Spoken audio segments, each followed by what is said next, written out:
Ladies, gentlemen, good morning and happy new year. This is author and philosopher German Leviathan. I'm glad to be back. I'm glad to see you all. This is my first video of the year 2020, also the first video of the decade. And in this video, I just want to present a new book, of course. And this book is entitled The Totalitarian State of America, a critique of American government. It's a book of 231 pages. It's basically an extension of The Road to Serfdom.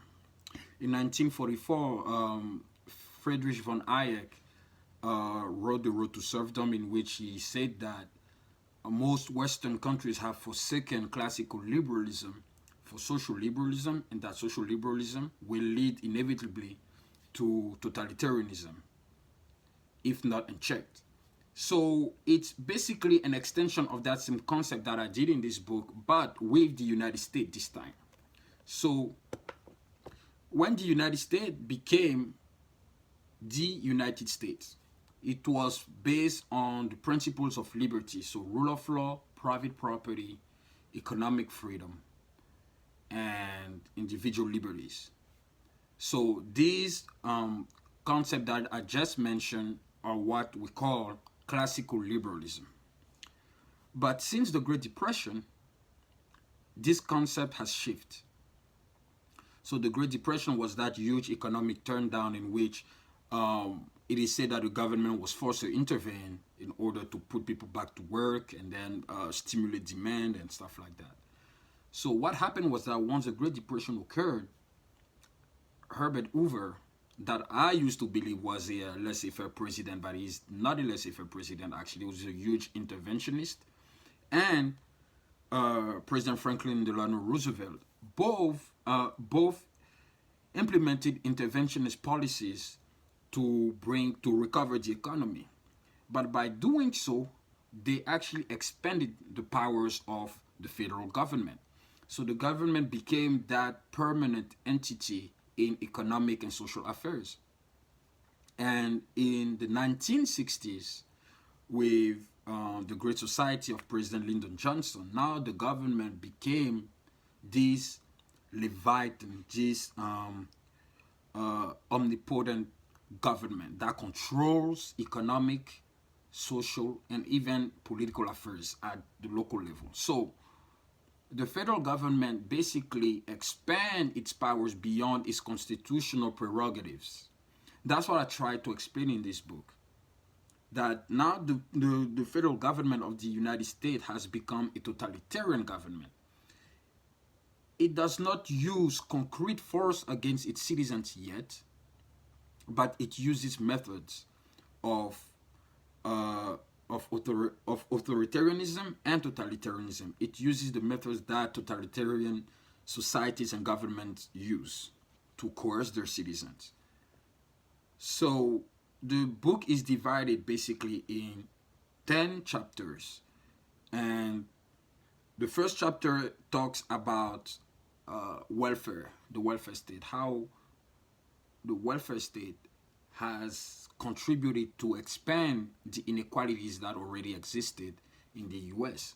Of course, we had minority groups that are not financially advanced compared to white Americans. It doesn't mean also that all white Americans are rich. But it is said that white Americans have a comparative advantage when it comes to education attainment, when it comes to occupation and employment and everything. So the welfare state was created to help the poor to get back on their feet so that they can use the tools available to them to build the wealth. However, what the welfare state has created is a system of dependency toward mostly minority groups, because as they became recipient of welfare benefits, they lost all incentive to seek for employment and to leave that perpetual state of poverty. So today we have over 200 welfare programs because the federal government keeps justifying the reason why we need more welfare programs And the more welfare programs we created, the more recipients it becomes. So more people are signing up for those welfare programs. But what is interesting to understand about this whole concept of welfare is that most of the recipients, I said most, not all of them, but most of the recipients that apply for welfare benefits become a loyal member of the political party that advocates for welfare programs. That's what it's about. So that is one of the reasons why most minorities are with the Democratic Party. So on top of the fact that welfare creates inequality, I also talk about the minimum wage and unemployment and social protection, arguing that by using compulsory social protection, the government is withdrawing money from our paychecks to invest in social protection that are too costly, that cost more than it actually worth. What if the citizen itself uses that money to his own advantage or to his own use? Because what is happening here is that the federal government tries to patronize the citizen, trying to tell him that, hey, I know better than you what is good for yourself. And we as citizens became increasingly dependent of the federal government for everything. That's never been the role of the government to provide for the citizen. What has been the role of the government since day one is to guarantee that the rules to build the wealth, the rules to have access to economic mobility are in place. That's all. It has never been the role of the government to provide goods and services for people. Because by letting the government providing goods and services for people, it suggests that the government has authority over what should be produced and what should be supplied to people. And it goes for healthcare too. I wrote an article a couple of days ago on the Mises Institute about the single-payer system. So in this book, I say that I wrote also a chapter in this book about about healthcare, the single-payer system, and Obamacare. When people say that healthcare is a right, healthcare is not a right. First of all, healthcare is not a right because healthcare is part of the right to life. So healthcare is already entrenched in the right to life, which is a negative right, which is part of those inalienable rights that God has given to us according to the Lockean doctrine. So by saying that healthcare is a right, we are separating healthcare, the right to healthcare, from the right to life. And if we separate the right to healthcare from the right to life, it means that the government will be the one guaranteeing you that right, because the right to healthcare is not an inalienable right. It is part of the right to life. No one has been deprived of healthcare intrinsically, because having the right means that you have been deprived of something before and now you're allowed to have this. That's what a right means. When, for instance, you say, I have the right to stay in bed on Saturday until 12. No one prevented you to stay in bed until 12. But when you say, I have the right to stay in bed until 10 a.m. on Tuesday, yes, you do have a right, because normally at 10 a.m. on Tuesday, everyone is going to work while you're sleeping until 10. Because yes, here you're forced. So it's the same concept goes with healthcare. The right to healthcare is not a right because it means that the government will be the one supplying, controlling that right for people. As I said before, I made a video saying that what the government gives you, it can take it away from you at any time. And that's exactly what happened with Obamacare when he enforced the individual mandate of people. So even people that have the personal or the private insurance still have to pay a tax for Obamacare. They still have to get the public option, otherwise they would be taxed. So that was the way for Obama to subsidize his program, but that was unjustly done because you cannot, it's profoundly unfair to tax someone who already has what he needs because you need to subsidize your own stuff. That's unfair, and that's a totalitarian manner of conducting civil policy. So I talk about that issue in the book. I spoke about the progressive income tax. Once again, I'm strongly against the progressive income tax. And I even done some research that proved my point, saying that most of the states that have the progressive income tax are actually the most unequal states, starting by New York, then California. New York is the 50th state, the most unequal state in the United States, then California. And they have the highest progressive income tax in the country. So I argue in the book that the progressive income tax must be reformed, not to a regressive tax, because a regressive tax is also unfair. It is very unfair to tax the poor more than the rich. I believe that everyone should be taxed equally. A flat tax is the best tax system ever. No matter what you make, everyone pays the same rate. That's, to me, is true equality. So I argue about that also in the book.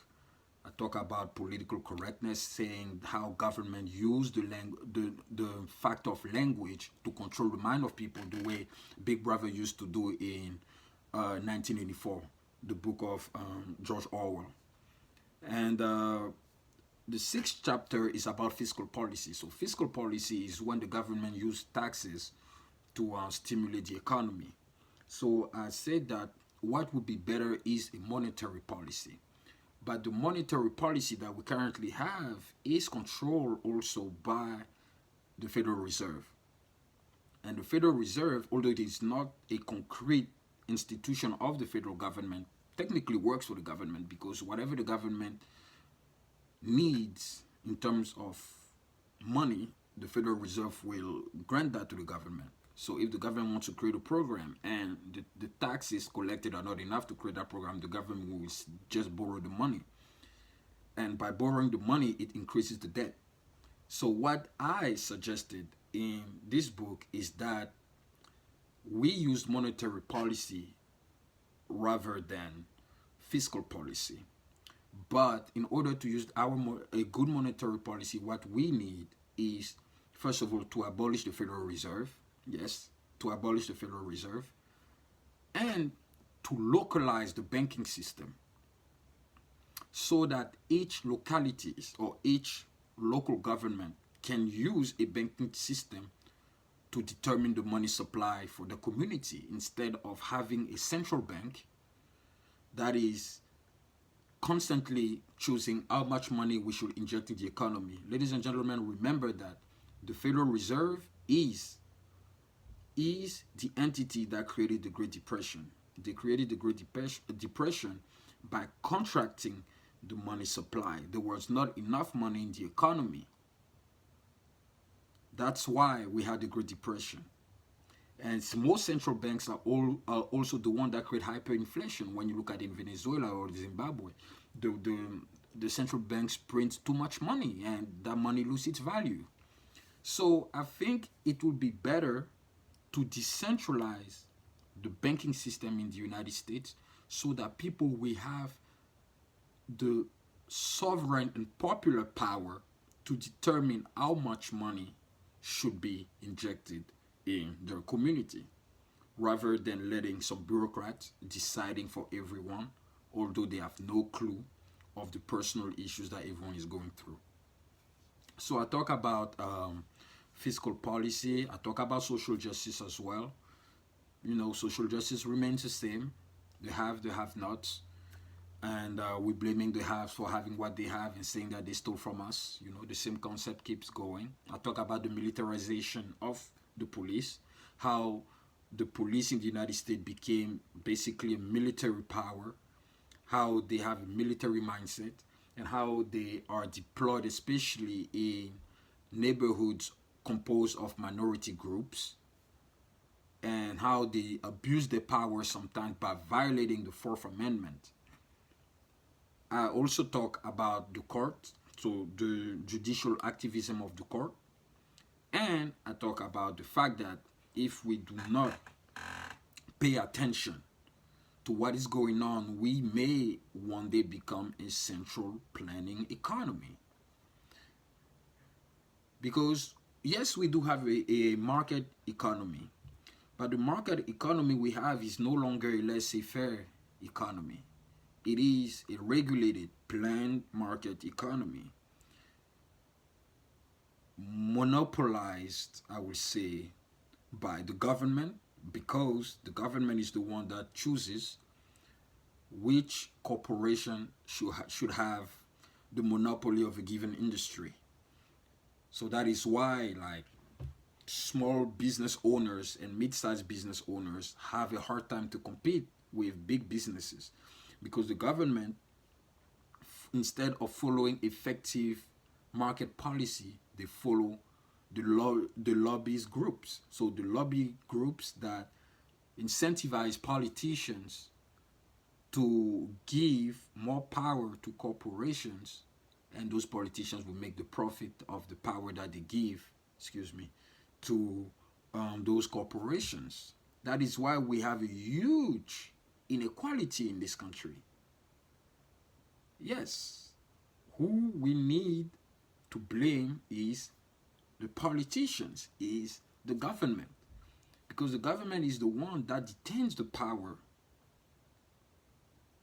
to decide who should have access to private property, who should have access to the monopoly of an industry.